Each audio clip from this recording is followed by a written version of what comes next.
Assalamualaikum warahmatullahi wabarakatuh. Hai teman-teman, bertemu lagi dengan saya Bella Darajatul Aliyah dari KPIB. Di sini saya akan menjelaskan tentang materi konsep reputasi dan krisis public relation. Oke, selamat menyaksikan. Identitas perusahaan. Tidak hanya manusia, nama baik sangat penting didapatkan oleh sebuah organisasi maupun perusahaan. Nama baik tidak bisa didapatkan begitu saja. Ada upaya-upaya yang perlu dilakukan agar sebuah perusahaan memiliki nama baik dan pertahankannya. Perusahaan tersebut mendapat kepercayaan dari stakeholder-nya internal atau karyawan dan keluarganya, maupun eksternal atau media, pemerintah, investor, pelanggan, dan lain-lain. Jika organisasi mendapat kepercayaan dari stakeholder-nya, maka operasional perusahaan akan berlangsung dengan baik dan tentunya tujuan perusahaan akan tercapai. Perusahaan harus memiliki identitas agar mudah dikenali dan bagaimana perusahaan berupaya ingin dikenal sebagai perusahaan yang memiliki ciri khas tertentu melalui berbagai lambang, misal melalui logo, warna perusahaan, dan yang melekat pada perusahaan tersebut. Dengan kata lain, identitas perusahaan adalah bagaimana perusahaan ingin dipandang oleh stakeholder-nya, dan tentunya semua perusahaan ingin dipandang sebagai bagian dari sebuah masyarakat dan memiliki citra yang baik. Identitas perusahaan diperlakukan sebagai tanda sebuah perusahaan yang bisa jadi menaungi produk dan jasa sehingga harus menggambarkan visi, misi, dan tujuan perusahaan yang diharapkan tujuan itu tercapai pada persepsi masyarakat luas. Yang B, citra. Citra adalah jumlah dari keyakinan-keyakinan, gambaran-gambaran, dan kesan-kesan yang dipunyai seseorang pada suatu objek.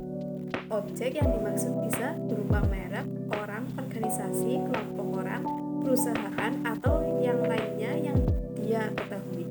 Jika objeknya adalah perusahaan, maka menjadi citra perusahaan yang mengandung keyakinan, gambaran, kesan-kesan, atau perusahaan dari seseorang atau pihak luar pada khususnya.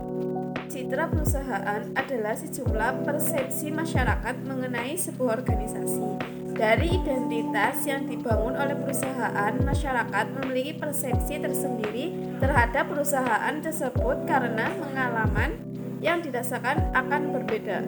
Gonros dalam Sutisna atau 2002 memaparkan ada 4 peran citra bagi suatu perusahaan. Pertama, citra menceritakan harapan bersama dengan kampanye pemasaran eksternal seperti periklanan, penjualan pribadi, dan komunikasi dari mulut ke mulut.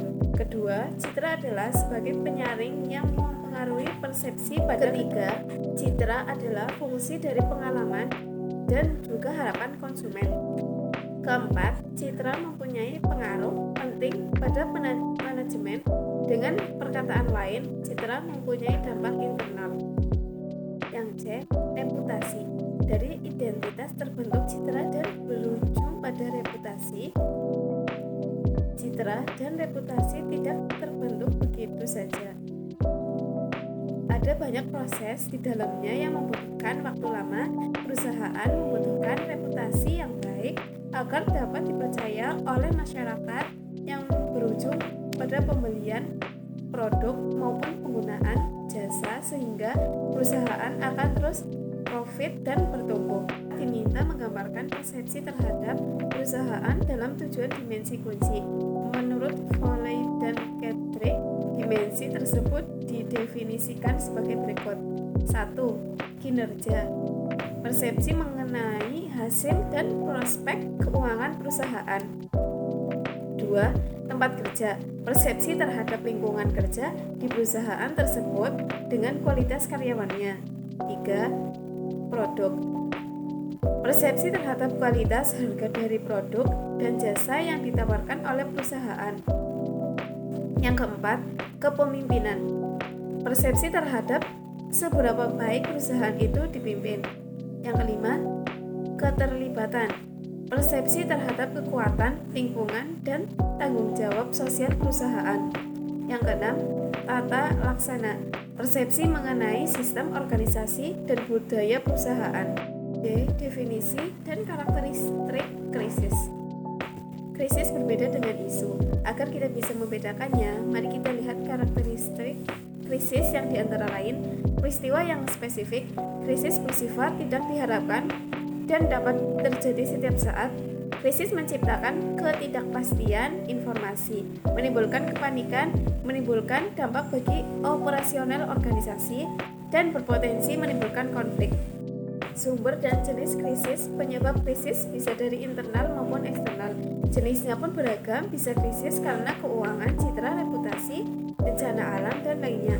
Menurut G. Harrison dan Wade dan Masur dalam Kriyanto menyimpulkan bahwa krisis secara umum dapat disebabkan oleh dua sumber, yaitu dari dalam dan dari luar organisasi. Sumber krisis dari dalam organisasi antara lain manusia, manajemen, dan teknologi. Krisis dapat dikelompokkan menjadi beberapa jenis, yaitu 1. Krisis teknologi. Krisis yang disebabkan oleh kesalahan pengguna teknologi tertentu dalam operasional teknologi. Yang kedua, krisis konfrontasi, relasi yang buruk antara organisasi dan publik yang akhirnya memicu krisis. Ini menjadi bila publik mengekspresikan kemarahannya karena ketidakpuasan terhadap operasi sehari-hari organisasi. Yang ketiga, krisis malevolence terjadi bila seseorang atau sekelompok mempunyai keinginan untuk menjatuhkan atau membahayakan organisasi seperti sabotase atau kegiatan-kegiatan yang dapat mengganggu jalannya aktivitas organisasi. Yang keempat, krisis manajemen terjadi karena kelompok manajemen gagal dalam melaksanakan tanggung jawabnya. Yang kelima, krisis bencana alam. Krisis yang disebabkan oleh bencana alam yang mempengaruhi aktivitas organisasi. Yang keenam, krisis produk. Krisis yang disebabkan oleh kesalahan produk. Sekian dari saya, kurang lebihnya mohon maaf. Wassalamualaikum warahmatullahi wabarakatuh.